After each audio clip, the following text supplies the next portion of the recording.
Hi, this is Kelly from The Truth in Story, and today we're going to be looking at the Grand Tableau. Now, just a quick reminder, and I will put links again in the description bar so you have to go back and find them if you don't have them, but I do have a printout for you that has the basic keywords, at least the basics that I start from and have started from when I started to learn, and then another handout that goes over the 6 card, which I have a separate video on, the 9 card, which I have a separate video on, and then the Grand Tableau, which we are going to be working with today. And I know it looks crazy, but we're going to step through this together one by one. I wanted to do a quick, I know you can't see them all, obviously there will be 4 more down here. But I wanted to just show you quickly before we get started with a deck that will actually fit on the camera. Excuse me. One of the ways that you can use this particular deck that you can see, and I know it's kind of bright up in here, but we're just going to work with it. Since we're not really going to be reading this, I just want to show you an option. This is Under the Roses Lenormand. And Under the Roses Lenormand, because they wouldn't all fit, I can show you up close, has the actual name of the card underneath it, as well as obviously the number and the playing card insert right here.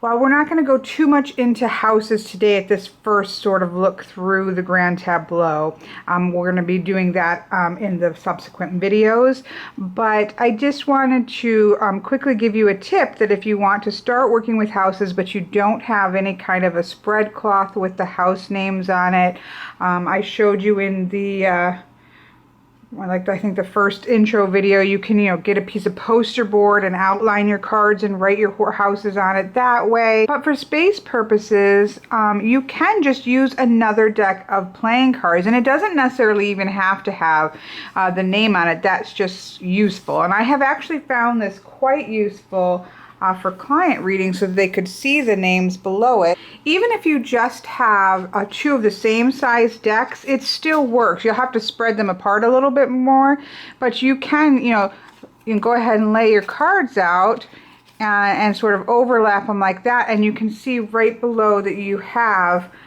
the name of the house. And houses in Lenormand, just really in brief, because again, we aren't going to discuss the houses too much today. We're going to really just focus on some of the basics of the Grand Tableau. And then we're going to move on from there to talk about houses, to talk about timing, and various and other more advanced aspects of the Grand Tableau, but we're kind of trying to step through this series logically. But this can be helpful to you as you're learning to be able to see the houses underneath, and this is a way of doing it. Now, it's really nice is if you have a deck like this, and then you have a mini deck like I have here, and there are various different ones that have, this is for the Seeker's Game of Hope, and there's various decks that offer the option of a mini one. Then you can literally just lay your cards out right on these cards, and you have a beautiful little system. I guess I'll do, you probably can't hardly see though. Let me do some in the middle-ish. I'm not going to lay them all out because we're not going to read it this way since we can't. I want to be able to obviously have you comfortably see the whole Grand Tableau. But you can see how nice that lets you see both the card that you laid as well as the house that it is in. And just in a nutshell, when you think about houses, you use them for various things that we'll get into, but one of the main focuses is the house that it's in sort of gives us some information about the card. So the card that you laid remains the focus, but this gives us some more information or colors it. So for example, if you were having the child in the owl's house, then we'd be talking about something new that has to do with communication, or knowledge, or new pursuit of knowledge could be something like that. So it colors the house that it's in. But again, we're not going to get into houses. I'm not going to get ahead of myself, but I just did want to show you that as you're going along, if you're wanting to kind of keep an eye on your houses, which I certainly recommend, because you're going to want to at least be aware of them, even if you don't use them in every instance.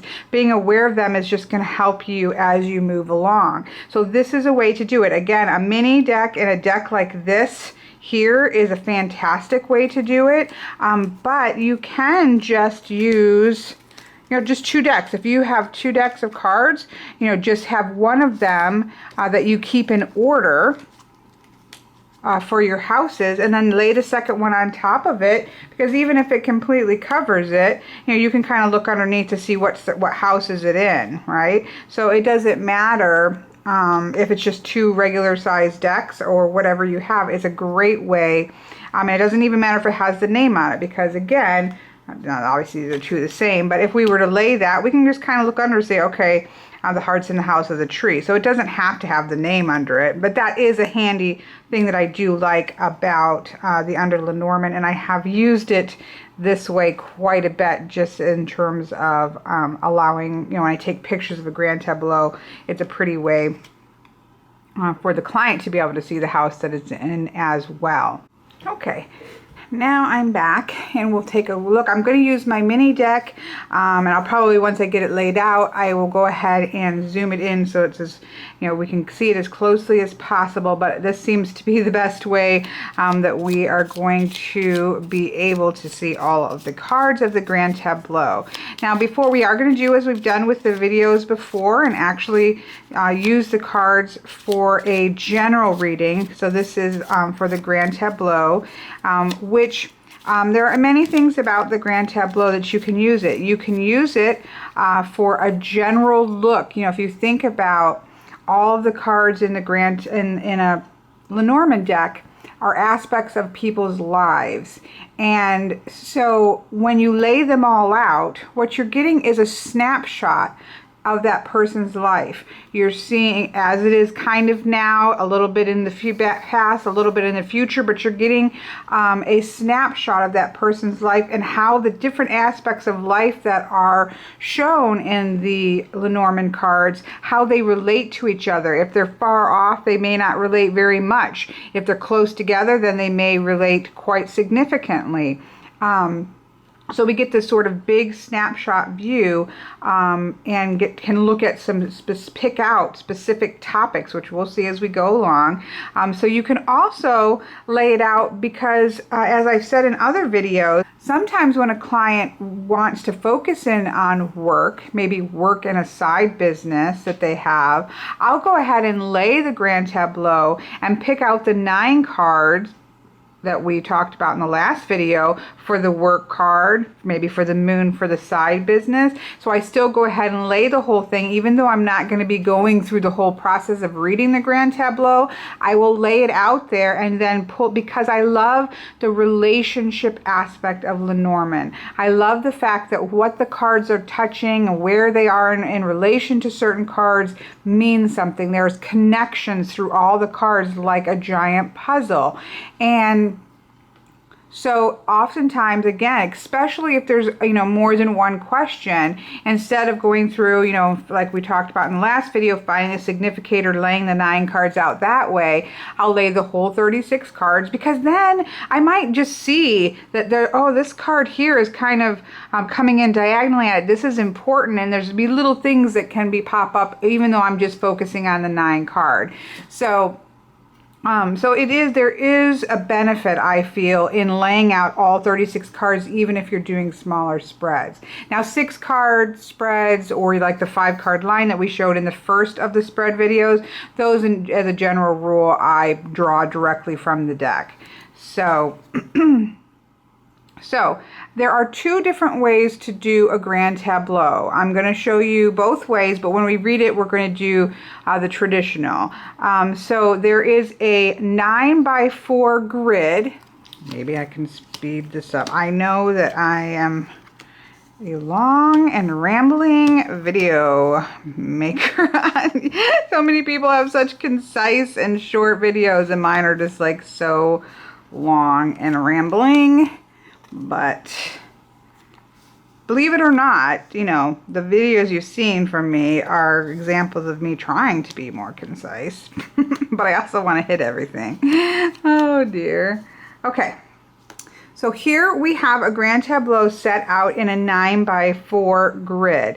This is one possible way of doing it. The positives, or the reasons why I particularly like this one, is everything is contained in a rectangle. You've got your corners clearly lined out.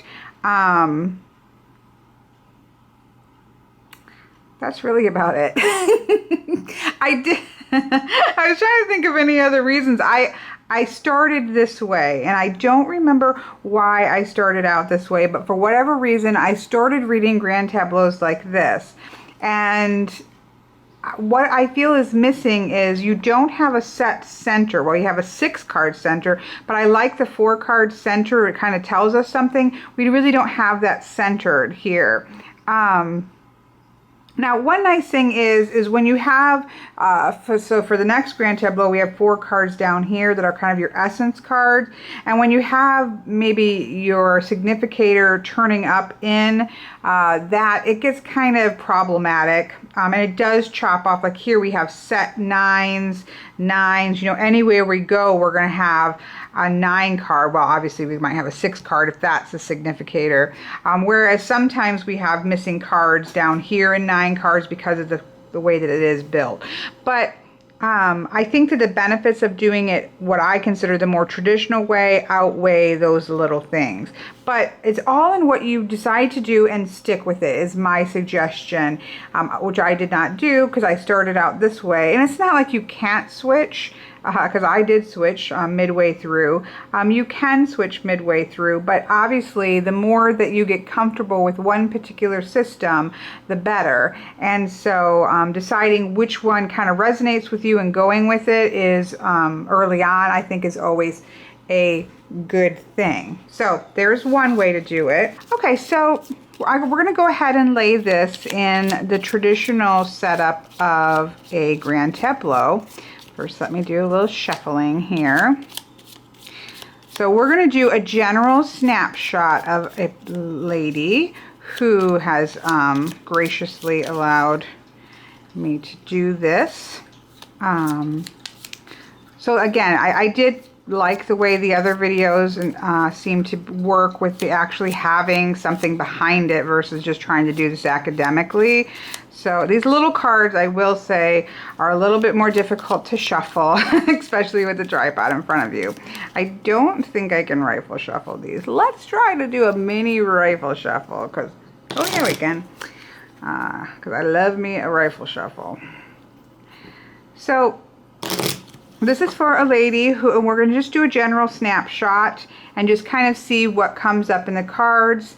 It's somebody that I do have read for, so I know some background, which again helps so that I can talk about how things are connecting to the past and kind of narrowing things in. So it helps for these purposes not to be a completely cold reading.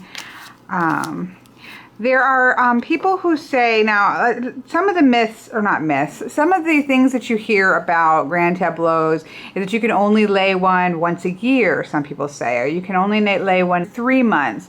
Now, I have definitely heard the 3 months, and when you're doing a general look like this, I can definitely see the benefit of, you know, you don't want to do a full-on grand tableau where you're pulling everything apart, which literally, if you're doing a full looking at everything, following all the past, you know, that's quite a long process. Gives you quite a lot of detailed information, excuse me, and you kind of want to let that sit, and you want to see how that plays out, the information that you get from that, before you go on to another one. But in terms of learning, you know, lay as many as you want to lay down. You're just learning. You can use different questions, and certainly in using a grand tableau in order to pick out specific questions, you know, that's just like doing a reading. Now, the same thing is with tarot. You know, if somebody comes to you and asks you to look at a specific question, and you do a reading, and they come the next day and say, you know, I want another reading about this particular situation, you know, ethically, you probably should say, you know what, why don't we let this reading have a chance to sort of take hold and see how that pans out, and you can work with the information there before we go on to another one. So, you know, some space between the same exact question and the same exact spread is definitely something that you want to take into account. But when you're learning, you know, lay what you want to lay. You can do a grand tableau in terms of a year and split things up in timing. We'll go into that in a later video. It depends on how you read. You know, some people read predictively, some people do not read predictively. Lenormand is definitely harder to not touch on a little bit of forward forecasting, if that is a more comfortable word. But even if you believe, as I do, that the future is not set in any way, shape, or form, and that it changes with hundreds of different little minute choices, and especially of just you and then of people around you that shift and change things. But what a reading both tarot and Lenormand can do is give you a snapshot right now. We can extrapolate forward and say, okay, as things as they are, you know, if we keep heading in this direction, this is kind of how things are moving. And that gives us two things. If we like where things are moving, we can kind of leave things alone or continue to sort of support things as they are now. If we don't like the look of how things are moving, the direction they're moving, we can look at this present snapshot and say, okay, what can I change so that the future shifts as well into something that is more along the lines of what I'm looking for. So I don't think that forward thinking, forward planning necessarily has to do with prediction. It may for you. Everybody comes at the cards in different ways, and so I don't want to completely cut somebody out that does look at things in a clearly predictive way, but there, even if you are again looking more of it in terms of forward planning and forecasting, you definitely get a lot of that with Lenormand, and it gives you that opportunity to really key in on your present situation, see how, if things stay the same, they could, you know, go, which we can all make those sort of looking at how the present is and say, okay, well, if you continue down this road, this is where it's going to end up. It's not that difficult. So then we can say, okay, what do we need to change now about this present so that we can make this future more in alignment with what it is that I want to get out of my life. So that's the benefit of these cards. Okay, enough rambling. Give it one more good rifle shuffle. And I never, after I rifle shuffle, I really don't like to just start off with that. Okay, so I'm going to lay this. Let me see where the top is. We have the woman showing up at the top. Now this is good that this showed up because there is some mixed ideas on what to do when that occurs, especially if you're reading for a client. I think if you're reading for yourself, you know, you can just kind of go with it and it doesn't really matter. But if you're reading for a client and say the significator card ends up, oh, just pushed them all over. If you're reading for a client and a significator card shows up at the very end and they're really kind of paying to see where things are going in the kind of forward planning, you're not going to get much information that way. The future hasn't really, we're not seeing much in that direction.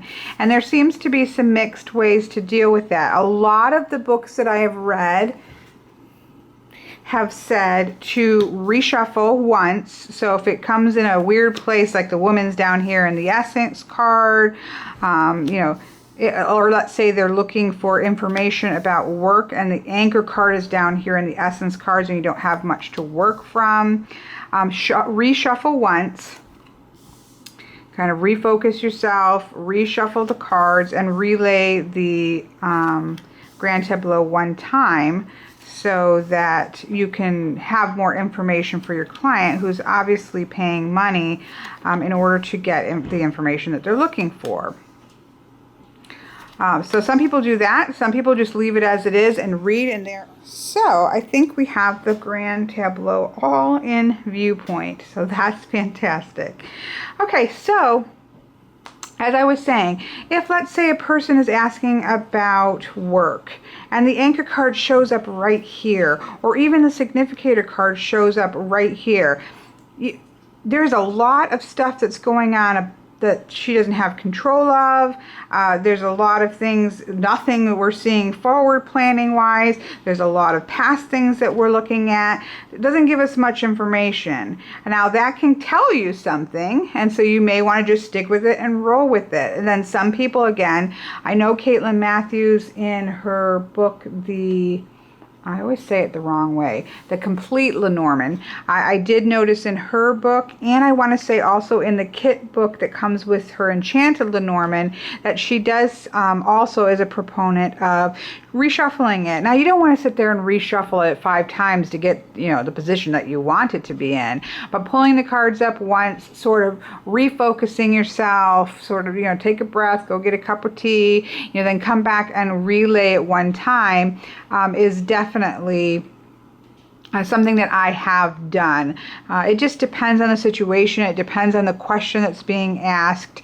But I don't do it over the one reshuffle, because if it shows up again in a, ending situation, then that has something to tell us and we need to pay attention to it. And there are times that it just feels right to just leave it as it is the first time, even though it ends up there, because again, that does tell us something. So it just depends on the situation. For yourself, you might want to just leave it where it lies, because there is, again, information that you can gain from that. But I just wanted to point that out, because sometimes that does come up. And so especially if you're reading for clients, that is a question that people have. So I wanted to point that out.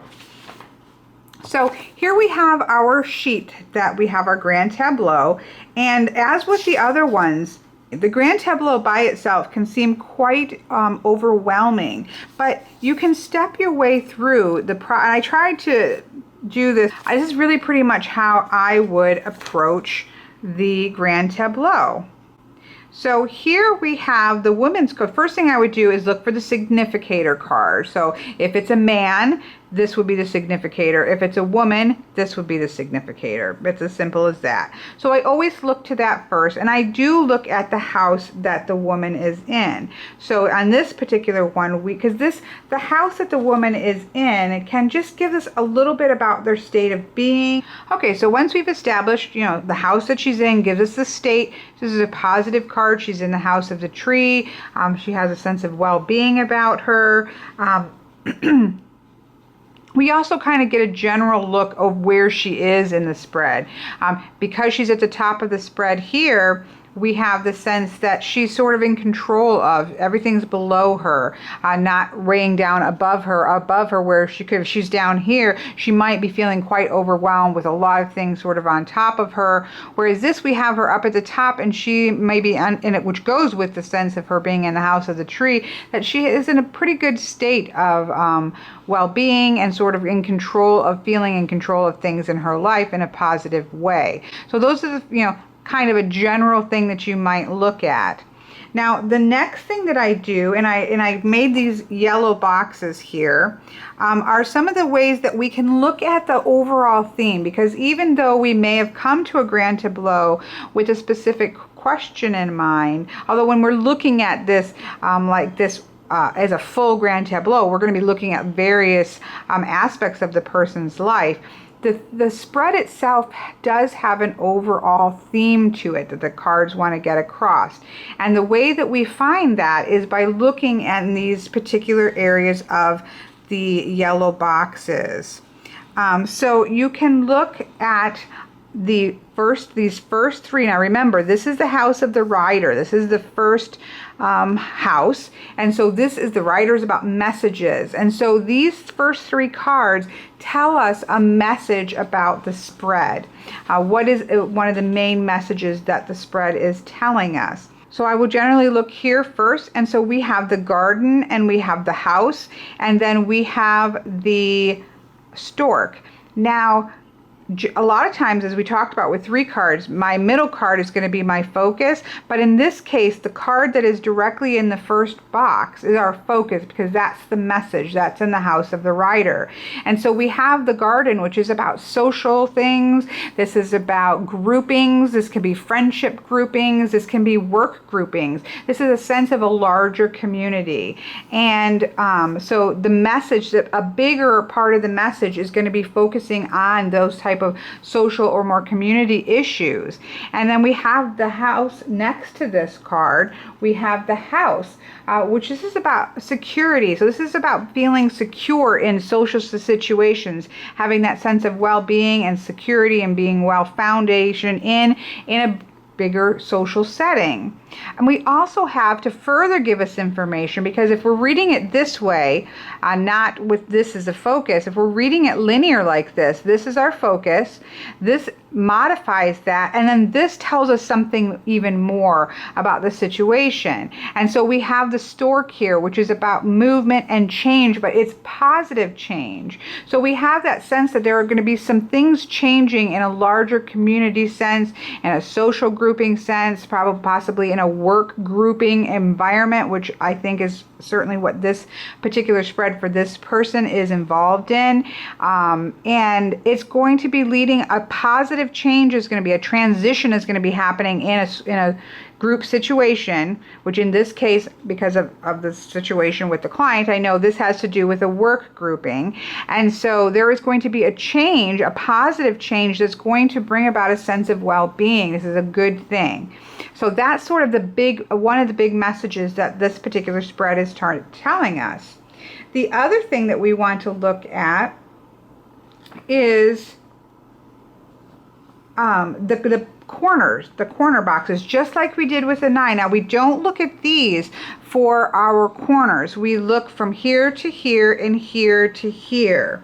So 1 and 32, we kind of read those, and 8 and 25 houses we're going to read as our corners. And so here we have the garden and we have the moon, and that's a wonderful combination, because we have there, the moon is about our intuition. It's also, when we're talking about work, which we've already sort of established, that this is talking to us about sort of a group work environment, that there is going to be in the flux of change, and sort of a positive sense of change. And we have so when we look at the moon card with work, this can often do about recognition. This can be about sort of your moon is rising, the sense of and you also have the sense of following the intuition, which is exactly what this particular woman is thinking about, changing making some big changes in her work environment, and wanting to make sure that she is moving in the right direction. And this is telling her to follow her gut in a certain sense, to follow her gut on that decision, that her gut is right, and that she is going to be gaining recognition. This is moving again, assessment that this is going to be a good situation for her work group that we're looking at. So that we have that, and then we also have the lilies and the fox. And the lilies will be our focus, and lilies about harmony. It can be about family. It can also be about sexuality. But obviously, because we are looking right now, we've kind of honed in on a work theme, we're not going to go to sexuality, or we're not going to really go to family so much, unless there was some other reason why that would come up to us. But because we're right now seeing a trend towards this being about work, and about the big changes going on, and big decisions she's making about groupings within her work, then we can kind of narrow that into being more about the issues of harmony. And so we have, again, a sense of positive harmony, and then the fox is modifying that. The fox in this sense is going to be about cleverness. So because she's being clever, she's following her intuition, she is making these decisions to move forward based on not just her gut feeling, but she's also taken the time to figure these things out and to work through it, and that is going to lead this to be a harmonious decision that she's making.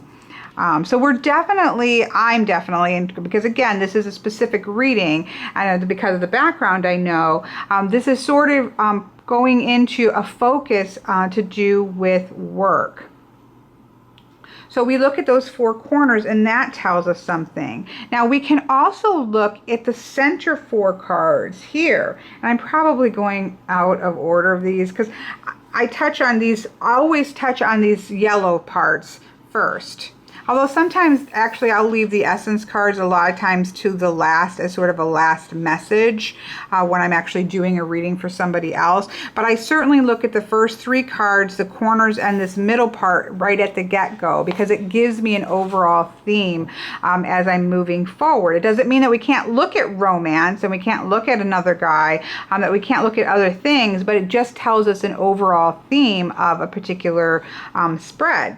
And so when we look at the four cards in the middle here, we have cards that definitely, again, lock this into me to being about work because we actually have our work card.